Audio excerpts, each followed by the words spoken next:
Hey everyone, it's Noel here with Cooper Critical Care. I wanted to talk today about a much maligned procedure, or a very frustrating procedure for many, which is ultrasound guided IV access. And really share a lot of the tips and tricks that I've learned over the years from the many times that I've tried and failed at this procedure.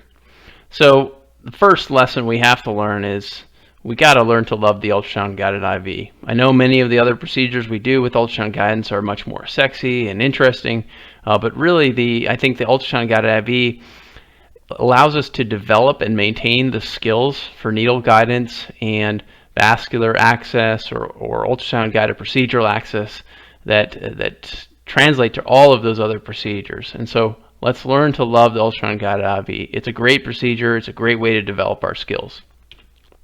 So just as a reminder of the equipment we're going to use when we do ultrasound guided IV access is we always want to use the linear transducer, the high frequency transducer, one for the detail it provides in the soft tissue, but two for the favorable footprint in doing the procedure. Number two is please, I implore you to use a probe cover when you're doing this procedure. One, because it's certainly better to be as sterile as possible for infectious control purposes, but two, if you just think about, would you want to have that bare probe on your skin or the skin of your loved one if they were coming into the hospital, knowing how many times these probes get used and reused. Even with the best of cleaning practices, please use a probe cover. Number three is, I want to mention that we should really never be using a standard IV catheter for ultrasound guided IV placement. We should be using a much longer one, and the reason being is that we want to maximize the amount of catheter that's in a blood vessel. And so the shorter the catheter, the more likely it is to fail, pull out of the vein, or for anything to develop, the patient moves their arm, and for the IV to infiltrate. So these catheters, even if you see a nice shallow vessel, are really not what we should be using for ultrasound guided IVs. It should be using much longer catheters. And again, to maintain or to maximize the amount of catheter that's in the vessel. So what about the anatomy? What vessels are we going for? So oftentimes we're asked to do these procedures in patients who have difficult IV access through non-ultrasound guided means. And so a lot of the vessels that are going to be best preserved in these patients are going to be the ones in the medial upper arm. When we say that, mainly talking about the cephalic vein, the deep brachial veins, and the basilic vein. In most people, the basilic vein is going to be your most well-maintained vessel, and one of the best targets is well away from other structures. Cephalic vein is also good, and then the deep brachial veins are often tempting when you look at them on ultrasound, but I try to steer away from these and use these as my last resort because they run with some very important structures, and they're deep veins, and they have a higher risk of the catheter pulling out or failing. If you get lost and not sure where to find these vessels, I think one of the easiest things for me is to look at the antecubital fossa and find that vein. It may be clotted, but often the anatomy is there, and you can use it to then trace up the arm to find these other vessels. And I'll also mention this is, take a look at the upper forearm, the proximal forearm. You may find vessels there that you're surprised are still patent or present, even when they can't be visible from the skin. So there are some often good vessels here. So in terms of structure identification, just a reminder, our arteries are going to tend to have a thicker, more hyperechoic wall versus our thin-walled veins. Keep in mind when you see a structure like this, this very hyperechoic, like honeycomb-like structure, this is a nerve. So you want to keep that in mind and be aware of this and recognize these, because you certainly don't want to put your needle through that structure. Another way to identify veins is the compressibility. So the hypoechoic circular structure at the top of the screen, at the beginning of this video, is going to fully collapse, and that's what we want to see when we're looking right here. So this top structure there fully collapses, it's non-pulsatile. That's what we want to see when we are going after a target vein. And the reason we want to see it fully collapse is it helps us to know that there's not a clot there, and we won't want to see it pulsate because pulsatility is what arteries do. And so that's how we want to identify our veins. Another way you can help to identify veins, although I don't use this that commonly, it is a technique, and sometimes I'll use it in conjunction with the other things if I'm having difficulty ensuring that what I'm going after is a vein, is putting color Doppler on. And so you see the artery is very pulsatile, the vein is not. And so this helps to differentiate between the two. So what about the technique that we're using for ultrasound vascular access? So there's two main techniques. One is short axis, where we visualize the vein in cross-section, as well as our needle in cross-section. And so this is what you'd see on a phantom ultrasound model. We see our hypoechoic vascular structure, our vein, and we see our needle in cross-section. This view is good in that it helps us to know where we are. I think it's easy to know where we are in lateral space, but we can get fooled in terms of how deep our needle actually is, because we'll show in a couple slides, you can be anywhere along the needle shaft and see the same cross-sectional view. And so we have to be very careful with our needle guidance and knowing where we are and how deep we are when we're using the short axis view. Another technique is our long axis view. So here we've rotated the probe 90 degrees so that it's in line with the vessel's long axis, and we see our needle going all the way along its path. So this view is very good and preferred by many for the way that you can see the needle along its entire axis, and you know for sure that one, I'm in the vessel, two, that I'm not going back walled and through the vessel. So that's very good for resolution in vertical space. But what's difficult about this view, or can be challenging, is if you're just slightly off in a lateral sense from the vessel or the needle, you may be fooled as to where you are in lateral space. And so that's one of the challenges of this vessel. And many people find this to be to require a little bit more skill development in order to use this as your primary mode for vascular access.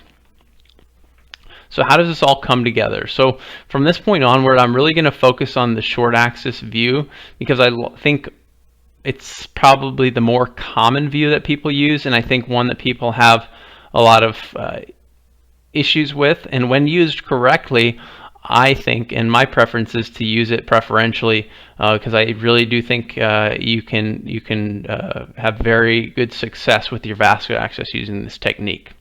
So on the upper part of the screen, we have our short axis view on ultrasound, and the bottom we have our vessel in our long longitudinal axis, but we see the side profile of the probe as if we're doing the short axis view. So what we're going to do is, when we find our vessel, we're going to insert our needle. We see our needle in cross section above the vessel. We're right at the needle tip. The next move from here is going to actually be to advance the probe more distally without moving our needle. And then once we do that, we're not going to see our needle tip anymore because we've moved past it. When we do that, we're going to stay there with our probe. Now advance our needle again. We're staying with the needle tip. Again, we're going to advance our probe more distally away from us, not see the needle tip. Advance our probe, keeping our ultrasound where it was. Advance our probe, advance our needle, and as we do so, dropping our angle, so dropping our hand so that the angle of insertion is less steep. Again, move our probe, again drop our angle and advance our needle in, so that now we've ensured that our needle and catheter are well within the vessel before we then thread the catheter, and voila, we have our ultrasound guided IV. So when we do this, I want to talk about some common pitfalls and mistakes that I've made, and I see a lot of people make as they're learning to do these, or maybe they've done a lot and they still don't quite realize that these are some really common problems with these vascular access techniques. So number one is picking a bad target, specifically with regard to vessel depth and size, and then vessel path and compressibility or pulsatility. So vessel depth and size. So you might think that when you put the probe on and you see a huge vessel right underneath the skin, that's going to be the best possible target. It's true, you can get the catheter in there, but sometimes you may find that it's difficult because there's so little skin here that as soon as that IV catheter goes, as soon as the needle pokes through the skin and you find it, you're already through and through the vessel. And it allows you minimal area or depth to manipulate your position so that you can then track your needle into the vessel. So sometimes you might find that too shallow is actually more challenging than a deeper vessel. On the flip side, certainly deeper vessels can be a big challenge because because it limits our equipment, so if our needle and catheter are not long enough, but two, it's just more challenging to see and guide that needle into the vessel. So really we want a happy medium between the two, and again, this depends a lot on our equipment and the skill of the provider. So I'll caution you on a common thing I see, which is kind of the pseudo good-looking vessel, meaning that the depth looks good when you put the probe on, but when you take the probe away, the vessel is actually much deeper than what you thought. And so to illustrate this in this cartoon, here we see a probe we just kind of barely put on the skin. We're not putting any pressure at all. But when we just put the pressure of just trying to look at the vessel, and so we may not be consciously putting any pressure on the skin at all, but we've actually compressed the skin and any soft tissue above it. And so the vessel now looks very shallow and like a great target. But in reality, once we remove that probe, that skin and soft tissue again re-expands, and it's a much, much deeper vessel. So you often see this in patients who are elderly or maybe have extra soft tissue. And be very careful with this and make a conscious effort to, when you put that probe on and look at the vessel, relax your pressure completely, even just pulling the probe slowly away and off the skin to really get a sense of how deep that vessel is before you go after it. If you see this huge tissue expansion and that vessel dives down deep, I would say it's not a good target for you to go after. So to illustrate this, we may see we put our catheter in. We've got a great working IV when we have the ultrasound probe on the skin and everything's compressed, but once we release, it pulls the catheter right out. And same thing if we were looking in a longitudinal sense, the catheter looks like it's in there, but then when we release our pressure, it pulls right out, the IV infiltrates, it's no good. So a very common sense pitfall is to go after a vessel that's too small. It's one, it's hard to get the needle tip in there, but then obviously the catheter may not fit. So we want to use, the bigger vessels are obviously often easier to cannulate. So what about vessel path? So this is a common problem I see in pitfall that I see in folks who are just starting to do this procedure. So what I mean by that is we're not aligning our probe with the vessel path. And so in this cartoon, this is what we would see from when we're holding the probe, looking from above. We see our vessel and we see our probe. And this is what we'd see on the short axis. So if ever you put the probe on and you see, oh, I got a nice vessel in the middle of my view, but then you move your probe, advance your probe, and the vessel starts moving off of the screen, the reason that happens is that your probe is not aligned with the vessel path. So you're advancing it not with along the line of the vessel. So the way to combat this is you actually start over. So bring your probe back to the starting point, rotate the probe, and now advance and see if you can get that vessel to stay within the middle of the screen. And so if you do that and the vessel stays within the middle of the screen, now you know I'm moving along the path of the vessel. So this is really what you want to see, and this is a test that I do before I then go ahead and try to cannulate the vessel.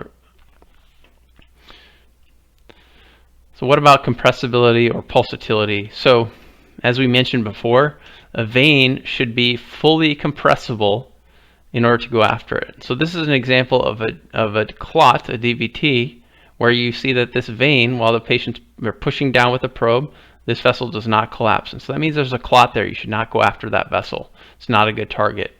By the same token, and one that may sound very intuitive, but I've made this mistake many times before I realized what the problem was. If you're trying to put an arterial line in, and you don't see a very well delineated artery that is pulsating, if you don't see it pulsating, then when you put that catheter in, even if it looks like the catheter is well within the vessel, you're not going to get any blood back. That arterial line is not going to work. So don't try to put an arterial line in an artery that is no longer pulsating. So one of the most common And the hardest pitfall of ultrasound guided IVs is needle tip guidance. So not following the needle tip is a big pitfall in ultrasound guided IV placement. And so to illustrate how this happens, or why this happens, I have a cartoon here, and up in the upper part of the screen we have our short axis view, and here's what we see as we advance our probe along the needle. And so, as I mentioned before, anytime you're in short axis view, that needle is going to look like a dot essentially on the screen. And so if you're anywhere along the needle shaft or even the tip, it's going to look the same. And so if we see this dot here, but we're actually on the shaft, as we move our probe, if we advance our probe forward, we're going to find that that dot is actually, much deeper than actually what we thought. And so we found, actually, while we thought our needle tip was here, we were actually along the shaft of the needle, and our needle tip has already gone through and through. So this is a really common pitfall. The way to ensure that you're at the needle tip, my technique, is to, one, use good guidance from the start. So always ensure you're at the needle tip, and then sequentially moving the probe, then the needle, probe, then needle, probe, then needle, so that you don't get ahead of yourself, or the needle get ahead of the probe, so you don't get lost. But two, is if to ensure you're always at the needle tip, I'll encourage you to, once you get this view, is to move the probe again beyond where you are, so more distal from where you are, without moving the needle, such that the needle tip disappears. And so you see now we don't see any needle because we've moved beyond the needle tip. And if we see that, we know that, okay, we had needle, now it's gone. Now we know we're at the interface of a needle tip and no needle tip. And so you can also, just as a double check, you can then, so you advance beyond the needle, and you can actually go back and then find the needle. So if you see no needle, go back, find the needle, no needle, go back, find the needle, you know for sure I'm at the needle tip. And that's where you want to be throughout this procedure. Another artifact that you can use to your advantage is often with the needle, you're going to see a shadowing artifact. So you see this black shadowing beyond the needle when you're on ultrasound, when you're on the short axis view. And so if you see a prominent shadowing, often you're not quite at the needle tip. So if you're at the very needle tip, right, it's a very small little cross-sectional area, that shadow is not going to be as prominent. And then certainly when you move beyond the needle, that shadow artifact should go away. So just another thing that you can help to use for your needle guidance and ensuring you're at the needle tip. So another common pitfall is deploying the catheter too early. So we may have great needle guidance, and we see our needle tip, and we say, "Oh, now it's in the vessel, great!" And we look at our catheter, and we got flash. Okay, perfect. This must mean that I can advance my catheter. Well, the problem with this, just like when we do a normal peripheral IV, is that that if we just base it on the flash or just barely seeing the needle tip within the vessel, then we can deploy our catheter too early, and we won't have success. So the problem is you see flash, but notice that our catheter is not within the vessel. And so if we try to deploy our catheter, it pops right out. And so this is a common quote, "I got flash, but I couldn't thread." So the technique instead, as we've previously shown, is we see our short axis, we're going to find our needle tip, we're going to then advance our probe further along, keeping our needle where it is. Now advance our needle, advance our probe. So we got flash here, but we're going to keep going to advance our probe, then advance our needle, advance our probe, drop our angle, more shallow angle, advance our needle, advance our probe, again, advance our needle. And so I do this a couple times. So notice I'm always trying to keep the needle tip in the middle of the vessel as I advance it further and further in, so that I know now that my catheter is well within the vessel, as is my needle tip, so that now when I advance, I'm all good and we have a great working IV. And then another pitfall is using a catheter that's too short. And this is something that we're learning more and more about, what the ideal length is for these catheters. But to visualize this, we already saw when we have this kind of pseudo shallow vessel due to compression of the soft tissues, if we have a short catheter, it's going to pull right out. But if instead we have a nice long IV catheter that's well within the vessel, if that tissue expands, or maybe the patient moves their arm, or their edema develops in their hospital course, well, now that catheter has much more leeway and still within the vessel, even if that soft tissue now expands. So when this has been looked at, and really just recently in Annals of Emergency Medicine, Ball et al. Found that the inflection point for catheter longevity was greater than 2.75 centimeters. So this, I think, should be our target. We should try to aim for this as much as we can of how much catheter we want within the vessel, because it's really predictive of how long that IV is going to last. And in order to do that, we really need to use longer catheters so that we can do this in all patients. So what are some takeaways? So as we mentioned, pick a good target. Don't go too shallow. Don't pick a vessel that's too small. Make sure that you're looking along the path of the vessel. You know where it's going before you stick. 2, follow your needle tip at all times, using that technique of moving beyond your needle tip so that you know I'm at the needle tip at all times and not along the shaft. 3, only deploy your catheter when it is well within the vessel. So make sure that the catheter and needle tip are in there before you deploy, and not just when you see flash. 4, use a long IV catheter and really aim for to maximize the amount of catheter that's in the vessel in order to maximize the longevity of the catheter itself. And then 5, as I mentioned, really learn to love the ultrasound guided IV. These skills are foundational for any of the other vascular access procedures or other ultrasound guided procedures that we do. So thank you guys. I hope this was helpful, and thank you for joining.